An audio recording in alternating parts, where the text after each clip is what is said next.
It was the end of a busy day. The engines had been working hard.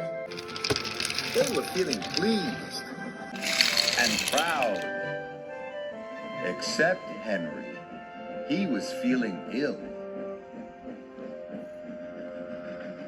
"What's the matter with you, Henry?" Thomas asked.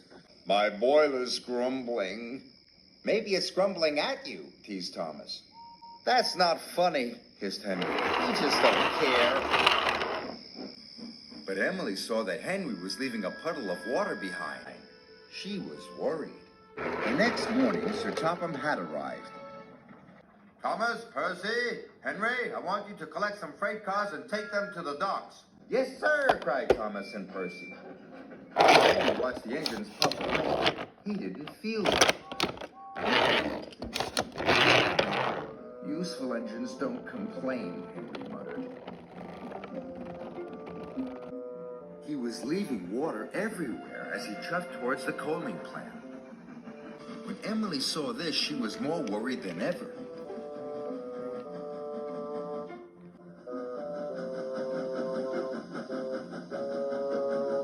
Then Thomas and Percy overtook Henry.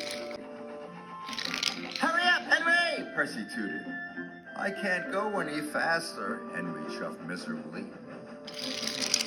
"You're just being lazy," teased Thomas. By the time Thomas and Percy reached the coaling plant, they had a naughty plan. "Please, sir," said Thomas, "Henry wants to take more freight cars." "He is bigger," added Percy.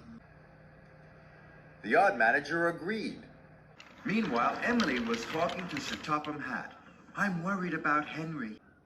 Perhaps his tubes are leaking," replied Sir Topham Hatt. "You'd better check."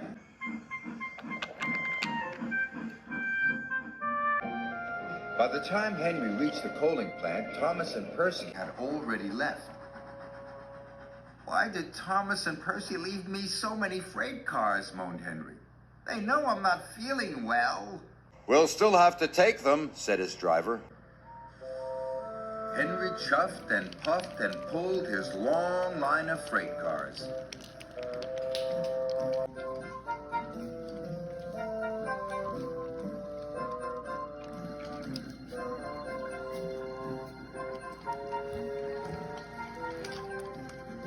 "You can do it, Henry!" encouraged his driver.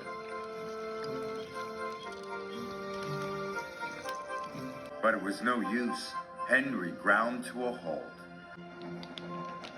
Just then Emily arrived. "Are you all right, Henry?" "No," moaned Henry. "I'm stuck." Henry's firemen uncoupled the heavy freight cars. Emily changed tracks and then hooked up to Henry. "Oh, thank you, Emily," wheezed Henry.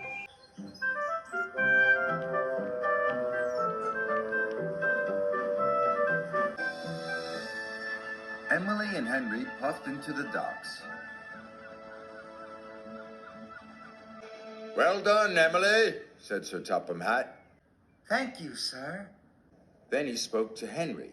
"You were brave, Henry. You weren't well, but you still tried to pull the heavy freight cars."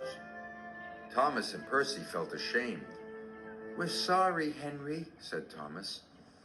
"We didn't think you were really sick," added Percy. "Go back and collect Henry's freight cars," said Sir Topham Hatt sternly. "Yes, sir," whispered Thomas.